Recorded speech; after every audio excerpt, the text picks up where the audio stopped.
আসসালামু আলাইকুম। আমার একটা ফিউ বন্ধু বলছে হঠাৎ করে যে আমি জুতা কিনুম, বাজারে চলো, ঠিক আছে।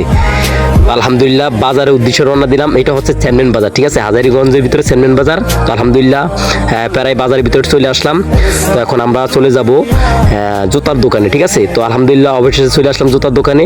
এই ভাইটা আমাদেরকে জুতা দেখাইতেছে, বন্ধুর বাচ্চার জন্য জুতা নিবে, ঠিক আছে। তো আলহামদুলিল্লাহ অবশেষে জুতা নিতেছি। তো দেখ, তো আমার একটা ভক্ত আমাকে চশমা গিফট করছে, ঠিক আছে। এই ভাইটা বলতেছে ভাই চশমা একটু দেন, আমি চোখে দিই, ঠিক আছে। জুতা আমার চশমাটা চোখে দিতেছে।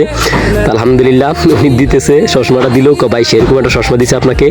তো আলহামদুলিল্লাহ, তো আমিও একটা পিক নিলাম, একটা ভিডিও করলাম ভাইয়ের সাথে।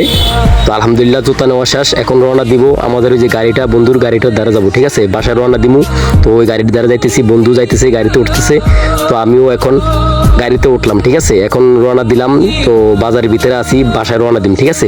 তো এই যে বাজারের ভিতরে আমরা এখন এখন বন্ধুর বলতেছি বন্ধু চা খাবা, ঠিক আছে। তো সিদ্দিকার দোকান চলে আসলাম, গাড়িটা এই জায়গায় রাখলাম। এখন আমরা যাবো চার দোকানে, ঠিক আছে, চা খাওয়ার জন্য। বন্ধু চা খাওয়াবে দুধ চা, ঠিক আছে। এখানে চা হয় ভালো, সিদ্দিক মিয়ার দোকান, হাজিরগঞ্জ ইউনিয়নের ভিতরে। তো আমরা এই যে দোকানে যাইতেছি, এটা চার দোকানে। বন্ধু দুইটা চার কথা বলছে। তো ভাই শেষ, মানে এখানে খুব সুন্দর দারুণ চা করে। ওই চার দোকানে গেলাম, তো আমাদের জন্য চা নিয়ে আইছে। তো দুজন বন্ধু খাইতেছি, ঠিক আছে। সেই স্বাদ ভাই, আসলে ভাই অমাইক। তো এই গাড়ির দ্বারা চলে গেলাম। তো এখন আলহামদুলিল্লাহ বাসায় চলে যাব। আবার পাশে দেখলাম সিদ্দিক মিয়ার দোকান, ইলিশ মাছ পাওয়া যায়, ওই যে দেখা যায় ইলিশ মাছ বেচতেছে। আলহামদুলিল্লাহ এখন বর্তমানে এলাকায় চলে আইছি। বন্ধুকে বন্ধু, আল্লাহ হাফেজ।